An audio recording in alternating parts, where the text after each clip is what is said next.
अन्य पण एक महत्वपूर्ण બ્રેકિંગ સામે આવી રહ્યા છે। આઈએમએફ દ્વારા પાકિસ્તાનને લોન મંજૂર કરવામાં આવી છે। $1 અબજની લોન મંજૂર કરી છે આઈએમએફે પાકિસ્તાનને। જે પ્રકારની અપડેટ અને જે પ્રકારની વિગતો સામે આવી રહી છે, આઈએમએફ દ્વારા જે લોન મંજૂર કરવામાં આવી છે, ભારતના વિરોધ છતાં આઈએમએફે પાકિસ્તાનને આ લોન આપી છે। પાકિસ્તાન માટે $1 અબજની લોન મંજૂર કરવામાં આવી છે।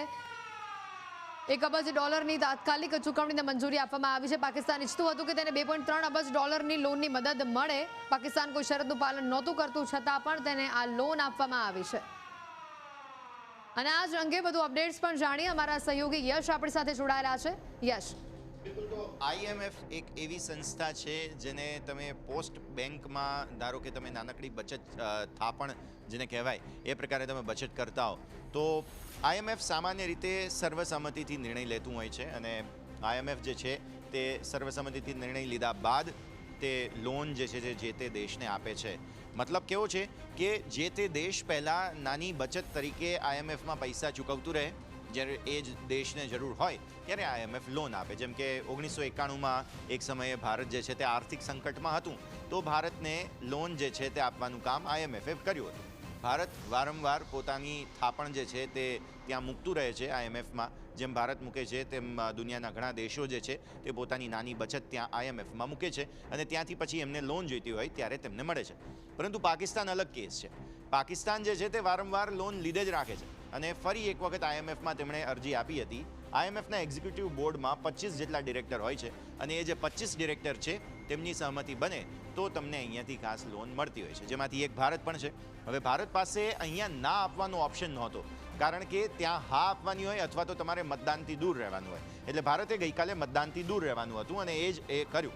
આ ડિરેક્ટર જે સભ્યો છે, સભ્ય દેશો છે અથવા તો જે દેશોનું જૂથ છે તે પ્રતિનિધિત્વ અહીંયા આઈએમએફમાં કરતું હોય છે અને એ રીતે આઈએમએફ એટલે કે ઇન્ટરનેશનલ મોનેટરી ફંડ, આ ફંડ જ છે એક જાતનું, તેમ તમે સમજી લો, અને તે અહીંયાથી નિર્ણય લે છે। તો આઈએમએફ કઈ રીતે લોન આપે, આ જે લોન મંજૂરી છે તે સહિતનું કામ તેઓ અહીંયાથી ખાસ દૈનિક કામગીરીના હિસાબથી સંચાલન અહીંયા થતું હોય છે।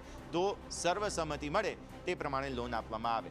ભારતે વિરોધ કર્યો હતો, પણ દરેક દેશ પાસે આર્થિક કદ એટલે કે તમે થાપણ કેટલી મૂકો છો તે હિસાબે તમારો વોટિંગ રાઇટ પર્સન્ટેજ ટર્મ્સમાં થાય। સૌથી વધારે અમેરિકા જે છે તે અહીંયા આઈએમએફમાં પોતાના પૈસા પાર્ક કરે છે, એટલે અમેરિકા પાસે સૌથી મોટો વોટિંગ રાઇટ છે। અમેરિકા, ત્યારબાદ યુકે આવે છે। યુકે પણ અહીંયા બહુ મોટી સેવિંગ્સ પોતાની મૂકે છે અને એટલા માટે યુકે પાસે પણ પોતાનું મતદાન આપવાનો અધિકાર છે। આઈએમએફના અત્યારના ડિરેક્ટર્સનું લિસ્ટ જોઈએ તો મોટા ભાગના જે દેશોના પ્રતિનિધિઓ અહીંયા છે તેમાં ફ્રાન્સ તમને જોવા મળશે, જર્મની જોવા મળશે, અમુક જે છે તે સ્વીડન વગેરે દેશો છે તેમના પ્રતિનિધિઓ અત્યારે ફિલહાલ આઈએમએફમાં કામ કરી રહ્યા છે અને તેમનો નિર્ણય જે છે તેના કારણે ગઈકાલે પાકિસ્તાનને $1 બિલિયન એટલે કે $1 અબજની લોન મળી છે। તો જેટલા પણ ડિરેક્ટરો છે તેમણે તરફેણમાં મતદાન કર્યું હતું, તેના કારણે થઈને પાકિસ્તાનને ગઈકાલે લોન મળી છે। ભારતે વિરોધ કર્યો હતો અને ભારતના વિરોધ છતાં પણ અહીંયા જે છે તે પાકિસ્તાનને લોન મળી ગઈ। ભારતે સ્પષ્ટપણે કહ્યું હતું કે પાકિસ્તાન આ નાણાંનો ઉપયોગ જે છે તે જે કામથી તમારા પાસેથી પૈસા લઈને જાય છે એ કામમાં એ રૂપિયાનો ઉપયોગ થતો જ નથી। એ જે નાણાં છે તેનો ઉપયોગ અલગ જગ્યાએ, જેમ કે આતંકવાદ, ભારત વિરુદ્ધ અત્યારે યુદ્ધ ચાલી રહ્યું છે તો યુદ્ધની પરિસ્થિતિના ભાગ સ્વરૂપે આ જ પ્રકારે જે છે તે ઉપયોગ થાય છે।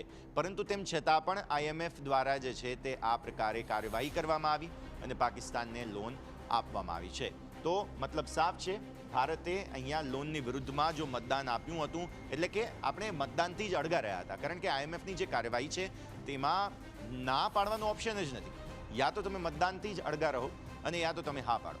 એટલે ભારત મતદાનથી અડગું રહ્યું હતું। ભારતે પોતાનો પક્ષ રજૂ કર્યો હતો, કહ્યું હતું કે પાકિસ્તાનને લોન આપવાનો કોઈ મતલબ જ નથી।